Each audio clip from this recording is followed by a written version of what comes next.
भूख हड़ताल पिछले कई दिनों से सरकार से लगातार बातचीत और आखिरकार लिखित आश्वासन मिलने के बाद सोनम वांगचुक ने अपना अनशन खत्म किया। लेकिन इन सब के बीच सबसे बड़ा सवाल यही है कि सरकार ने ऐसा क्या लिख कर दिया कि वांगचुक मान गए।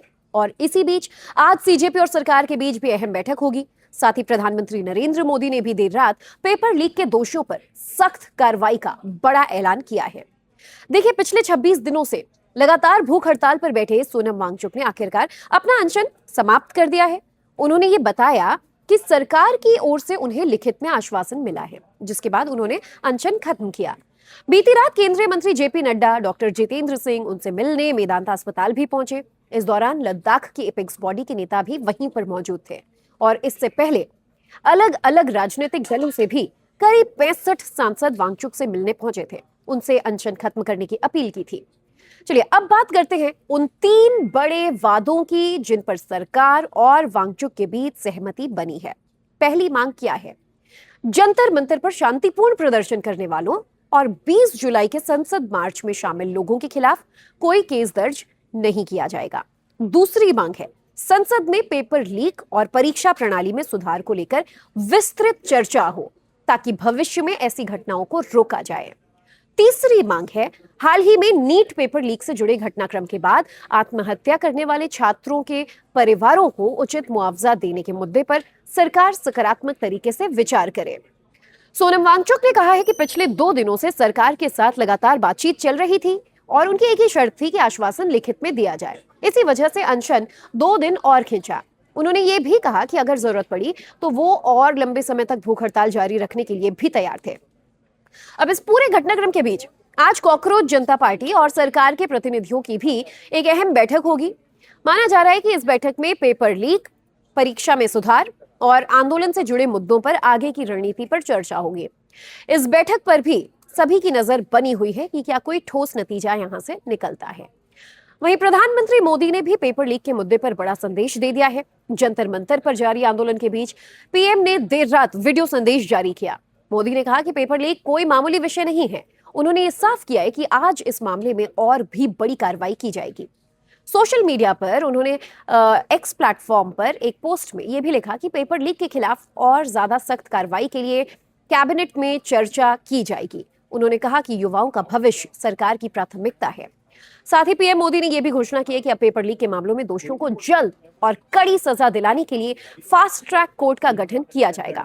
प्रधानमंत्री ने यह साफ किया कि युवाओं के भविष्य के साथ खिलवाड़ करने वाला कोई भी हो उसे बख्शा नहीं जाएगा। तो अब देखने वाली बात यही है सरकार अपने लिखित आश्वासनों को कितनी तेजी से लागू करने में लग जाती है। संसद में परीक्षा सुधार पर क्या फैसला होता है? आज सीजेपी के साथ होने वाली बैठक से क्या कोई ठोस समाधान निकलकर सामने आता है? फ्रेंड्स, मैं जानता हूं कि पेपर लीक ये कोई मामूली विषय नहीं है। लाखों विद्यार्थी और उनके अभिभावकों के लिए बहुत ही पीड़ादायक है और इसलिए पेपर लीक घटना से अब तक पिछले 2.5 महीनों में अनेक विहित कदम उठाए गए, गुनहगारों को पकड़ा गया है, वे जेल में पड़े हैं। हमारा सबसे महत्वपूर्ण जिम्मा था कि विद्यार्थियों का 1 वर्ष बर्बाद न हो। तत्काल परीक्षाएं लेना बहुत जरूरी था। सरकार ने अभी पूरी शक्ति का उपयोग करके कम से कम समय में 22 लाख जितने विद्यार्थियों के एग्जाम हो जाएं, इसका प्रबंध किया। और अभी 5-6 दिन पहले 19 तारीख को रिजल्ट भी आ गया और देश भर में उत्तीर्ण हो गए विद्यार्थियों की खुशियों की खबरें भी आ रही हैं। लेकिन हम वहां पर संतोष मानने वाले लोगों में से नहीं है। और इसलिए मैंने आज फास्ट ट्रैक कोर्ट के लिए विभागों को निर्देश दिए थे। आज विभागों ने लगातार मेहनत करके देर रात मुझे मुसद्दा भी दे दिया। फास्ट ट्रैक कोर्ट और कठोर सजा के प्रावधान के साथ का ये मुसद्दा कल कैबिनेट में चर्चा होगी। कैबिनेट के साथियों के सुझाव के बाद उसका अंतिम रूप दिया जाएगा और सोमवार से संसद का दूसरा सप्ताह शुरू हो रहा है। तब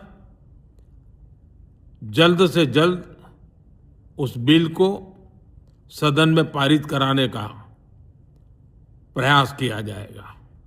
Sensitivity towards the children who have been victims, towards the youth who were peacefully protesting on those dates, and that both the ruling party and MPs from the opposition have assured me that their discussions will happen on the floor of the parliament regarding reforms in the examination system like NEET and others, and that we will also be discussing about the accountability of such lapses, and that we'll all make sure that such things never happen. No child, no parent will have to go through what these 20 children and their parents had to go through.